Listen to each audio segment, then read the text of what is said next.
MKTV వీక్షకులకి స్వాగతం, సుస్వాగతం. ఈవేళ ఒక అద్భుతమైనటువంటి విషయం, చాలామందికి మొదలో సందేహంగా ఉండేటువంటి విషయం ఒకటి మీకు అందరికీ చెప్పబోతున్నాను. ఏమిటయ్యా అంటే, శివలింగం ఇంట్లో ఉండొచ్చా, ఉండకూడదా? ఉండకూడదా, ఉండొచ్చా? చాలామందికి ఉండేటువంటి ఒక సందేహం. శివలింగం ఇంట్లో ఉండవచ్చు, కానీ ఏ ప్రమాణంలో ఉండాలి? అంగుష్ట మాత్రం, చిన్న పరిమాణంలో మాత్రం ఉంటే ఇంట్లో పూజా రూమ్లో పెట్టుకోవాలి. అంతకన్నా పెద్దది కనుక మనం పెట్టుకుంటే ఏం చేయాలంటే, దానికి ప్రతిరోజు కూడా నైవేద్యం, ఏదో ఒకటి నైవేద్యం స్వామివారికి చూపించాలి, ఎక్కించాలి. మరి ఆ నైవేద్యం రోజు పెట్టడం అందరికీ కుదరదు కదా. అందువల్ల అటువంటి వాళ్ళు ఈ శివలింగాన్ని ఇంట్లో పెట్టుకోకపోవడమే ఉత్తమోత్తమం.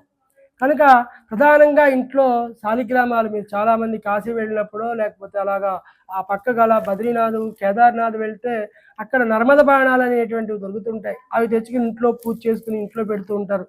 శాలిగ్రామము అంటారు. శాలిగ్రామే శిలాచక్రే. ఆ శిలలు ఆ ప్రకృతి సహజసిద్ధంగా ఆ నీటి వరవడికి ఆ నర్మదా బాణాలు తయారవుతాయి. అవి శివలింగాలు ఇంట్లో తెచ్చి పెట్టుకోవచ్చా అంటే, ఇంట్లో ఎటువంటి ఇబ్బందులు లేని ఆడవాళ్ళు, ఇంట్లో ఆ దేవుడి రూము ప్రత్యేకంగా ఉండి మీకు ఇబ్బందులు ఉన్నప్పుడు ఆ రూముల్లోకి వెళ్లకుండా, దేవుడి గదిలోకి వెళ్లకుండా ఉండేటువంటి వాళ్ళు, లేదా మీకు ఇబ్బందులు ఉన్నప్పుడు ఆ దేవుణ్ణి అర్చనలు ఎవరైనా ఇంట్లో వాళ్ళు చక్కగా చేస్తూ ఉండే అవకాశం ఉన్నవాళ్ళు ఈ యొక్క శివలింగాన్ని నిస్సందేహంగా ఇంట్లో పెట్టుకోవచ్చు. పెట్టుకుని ప్రతిరోజు కూడా ఆయన మీద కాసిన నీళ్లు పోసి హరహర శివశివ అంటూ ఆయన్ని కనుక మనం చెప్పుకుంటే మన కోరికలన్నీ కూడా తప్పకుండా ఈశ్వరుడు తీరుస్తాడు. అయితే మరి చాలామందికి ఇక్కడే సందేహం వస్తున్నది. మేము ఇంట్లో ఆడవాళ్ళం ఉంటున్నాం, మాకు వేరే దేవుడి రూమ్ లేదు, మేము ఎలా మరి శివలింగాన్ని పెట్టుకోవచ్చా, పెట్టుకోకూడదా అంటే, అటువంటి వాళ్ళు నిస్సందేహంగా పెట్టుకోకుండా ఉండడమే మంచిది. ఎక్కడైనా మీకు వీలు కుదిరినప్పుడు, మీరు శుచిగా శుభ్రతగా ఉన్నప్పుడు, మీ దగ్గరలో ఉండేటువంటి లేదా దారిలో ఎక్కడైనా మీరు వెళ్తుంటే ఏదైనా శివాలయం కనబడితే చక్కగా దేవుడిని దర్శనం చేసుకోవడం అంత ఉత్తమం ఇంకోటి ఏదీ లేదు. అంతేగాని మేము ఇంట్లో పెట్టుకుని పూజ చేస్తాం, దాని పద్ధతులు పాటించము అంటే చాలా ఇబ్బందులు తర్వాత ఎదుర్కోవడానికి అవకాశం ఉన్నది. కావున సాధ్యమైనంత వరకు నేను మళ్ళీ చెప్తున్నాను, ఇంట్లో ఇబ్బంది లేని ఆడవాళ్ళు ఉన్నప్పుడును, లేదా మీకు ఇబ్బందులు ఉన్నప్పుడు వేరే గది, దేవుడికి ప్రత్యేకంగా గది వసతి ఉండి ఆ దేవుడికి నిత్యము కూడా అభిషేకము, ఏదైనా ఆహారం నైవేద్యంగాను పెట్టగలిగే సందర్భం ఉన్నప్పుడు నర్మద బాణాలు కానీ, శివలింగం కానీ ఏదైనా కూడా మీ దేవుడి రూమ్లో పెట్టుకోవచ్చు. అందులో ఎటువంటి సందేహము లేదు. ఒకవేళ మీకు నేను పైన ఉదహరించినటువంటి ఏ ఇబ్బంది ఉన్నా, మీ ఇంట్లో దేవుడి రూమ్ ప్రత్యేకంగా లేకపోయినా, లేదా ఆ యొక్క దేవుడికి ఎవరైనా కూడా ప్రత్యేకంగా అర్చనలు పూజలు చేయడానికి ఎవరు కూడా కుదరకపోతే, అటువంటి వాళ్ళు ఇటువంటి శివుడిని ఇంట్లో పెట్టుకోకపోవడం ఉత్తమం. ఇంకా మామూలు వెండి విగ్రహాలు, బంగారు విగ్రహాలు కూడా ఇంట్లో దేవుడి పూజలో పెట్టుకుంటుంటారు. ఆ పెట్టుకునేటువంటి విగ్రహాలు కూడా ఒక 2 అంగుళాలు అంతకన్నా, 3 అంగుళాలు అంతకన్నా పెద్దవి లేకుండా చూసుకుంటే ఇంకా మంచిది. ఎంత పెద్ద విగ్రహం అయితే దాంట్లో అంత ప్రాణాధార శక్తి నిండుతూ ఉంటుంది. మనం చేసే పూజతో ఆ విగ్రహానికి ప్రాణం వస్తుంది.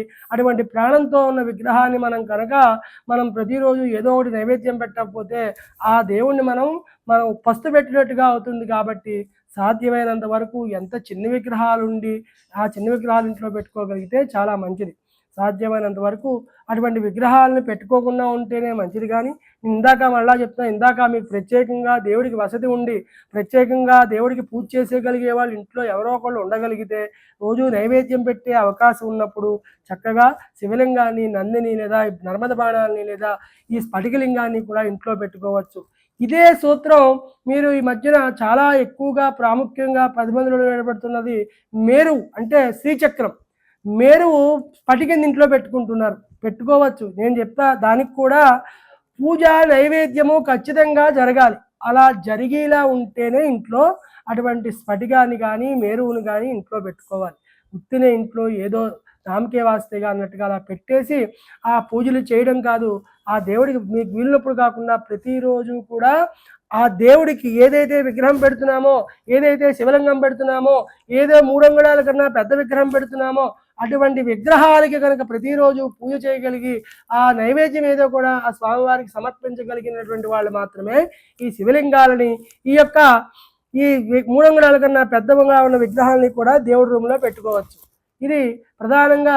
మీరు మళ్ళీ అదే విగ్రహాలని బయట ఏదైనా మేము దేనిలో డ్రెస్సింగ్ టేబుల్లోనో లేకపోతే ఎందులోనో బయట షోకేస్కి పెట్టుకున్నామంటే తప్పు లేదు, అవి షోకేస్లో పెట్టుకోవచ్చు, వాటికి ఎటువంటి పూజ అవసరం లేదు. ప్రాణశక్తి ఏమి దాంట్లో ఆవాహనం చేయం, అవి కేవలం చూడ్డానికి కనబడే బొమ్మల్లాగా మాత్రం పెట్టుకోవచ్చు, అందులో ఎటువంటి ఇబ్బంది లేదు. కానీ మీరు ఒక్కసారి ఆ బొమ్మల్ని కనుక దేవుడి రూమ్లో తీసుకెళ్ళి ఒకసారి పూజ చేశారా, వాడికి శక్తి వస్తుంది, ప్రాణశక్తి. వాడికి అక్కడి నుంచి ఖచ్చితంగా మీరు ఏదో ఒకటి నైవేద్యం పెడుతూనే ఉండాలి. ఇది గమనించవలసిన విషయం. చాలామందికి తెలియక పూజలు జరిగినప్పుడు ఆ బొమ్మలన్నీ తీసుకొచ్చి పూజలో పెట్టి అయిపోయిన తర్వాత తీసుకువెళ్ళి బయట ఉన్న అలమారాల్లో పెడుతూ ఉన్నారు. అలా పెట్టడం వల్ల ఆ విగ్రహాలకు శక్తి వచ్చి మీలో మీ ఇంట్లో నెగిటివ్ ఎనర్జీని, వ్యతిరేక శక్తిని కలిగించడానికి అవకాశం ఉన్నది. ఈ విషయాన్ని గమనించుకోండి. సాధ్యమైనంత వరకు మీకు వేరే రూము, దేవుడికి ప్రత్యేకమైనటువంటి వసతి గది ఉన్నప్పుడు, లేదా దేవుడికి ప్రత్యేకంగా ఎవరైనా కూడా పూజలు చేయగలిగినప్పుడు, మీకు ఎటువంటి ఇబ్బందులు రాకుండా ఉండగలిగినప్పుడు చక్కగా శివలింగాన్ని మీరు ఇంట్లో పెట్టుకొనవచ్చును, పూజ చేయవచ్చును. స్వస్తి స్వస్తి ప్రజాభ్య పరిపాలయంతాం న్యాయేన మార్గేణ మహిం మహిషాః.